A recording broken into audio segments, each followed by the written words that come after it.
Hi అండి అందరికీ. మనం ఇక్కడ ఉల్లి గ్రేవీ చేసుకుందాం. ఉల్లి గ్రేవీకి ముందు బాండీ పెట్టుకొని 2 స్పూన్లు ఆయిల్ వేసుకొని 3 ఉల్లిపాయలు సన్నగా కట్ చేసుకొని బాగా వేయించుకోవాలి.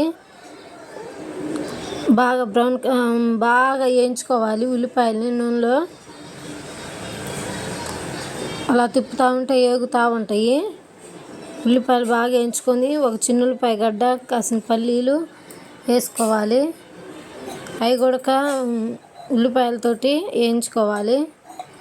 కొత్తిమీర, కరివేపాకు, పుదీనాకు, పచ్చిమిరకాయలు 4 అన్నీ వేసి బాగా ఫ్రై చేసుకోవాలి. ఉల్లిపాయలతో పాటు వేయించుకోవాలి. వాటిని కూడా అన్నీ అలా తిప్పుతూ వేయించుకోవాలి. లేదంటే మూత పెట్టేసినా తిప్పకపోయినా మాడిపోద్ది. దగ్గరుండి వేయించుకుంటూ ఉండాలి. అలా వేయించుకుంటే బాగా అన్నీ ఫ్రై అవుతాయి.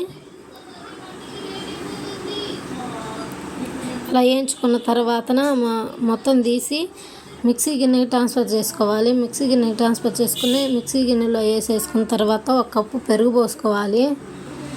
1 కప్పు పెరుగు పోసేసుకొని మిక్సీ పట్టుకోవాలి. మెత్తగా పట్టేసుకుంటే మనకి అప్పుడు గ్రేవీ ఇలా వచ్చేసిద్ది. ఇలా వచ్చేసిన తర్వాత మనం చూసుకొని మెత్తగా ఉందా లేదా అని చూసుకొని, మెత్తగా ఉన్న తర్వాత బాండీ పెట్టేసుకొని బాండీలో 2 స్పూన్లు ఆయిల్ వేసుకొని, అదే బాండీలో 2 స్పూన్లు ఆయిల్ వేసుకొని ఆయిల్ వేడెక్కనిచ్చి ముందు మిక్సీ పట్టుకున్న గ్రేవీ అంతా పోసేసుకోవాలా. నూనెలో పోసేసుకొని తిప్పుకుంటూ ఉండాలా. అడుగంటకుండా తిప్పుకుంటూ ఉండాలి. లేదంటే మాడిపోద్ది. పెద్ద మంట పెట్టినా మాడిపోద్ది. కొద్దిగా మీడియం మంటలో పెట్టేసుకొని అలా తిప్పుకుంటూ ఉండాలి. అప్పుడు ఉల్లిపాయ పేస్ట్ కదా ఇదంతా, అవన్నీ పచ్చివాసన అంతా పోవాలా. అప్పుడు దాకా ఉడికించుకోవాలి. కొంచెం చికెన్ మసాలా, కొంచెం గరం మసాలా, కొంచెం ధనియాల పొడి, కొంచెం పసుపు,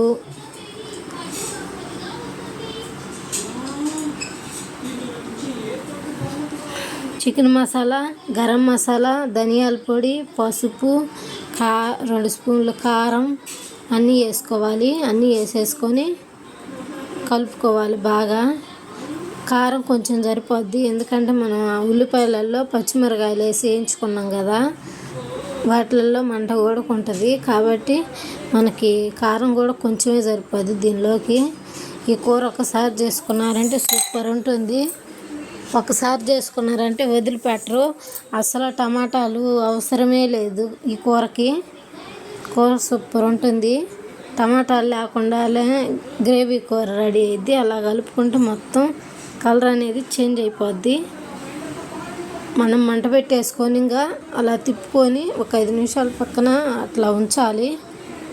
ఉంచితే అప్పుడు కలర్ మారిద్ది, బాగా ఉడికిపోద్ది. ఉడికిపోయి ఈ కలర్లోకి వచ్చేసిద్ది. ఈ కలర్లోకి వచ్చి ఆయిల్ అనేది సపరేట్ అయిపోద్ది. అప్పుడు ఉడికినట్టు సూపర్ ఉంటుంది. ప్లీజ్ సబ్స్క్రైబ్ చేసుకోండి.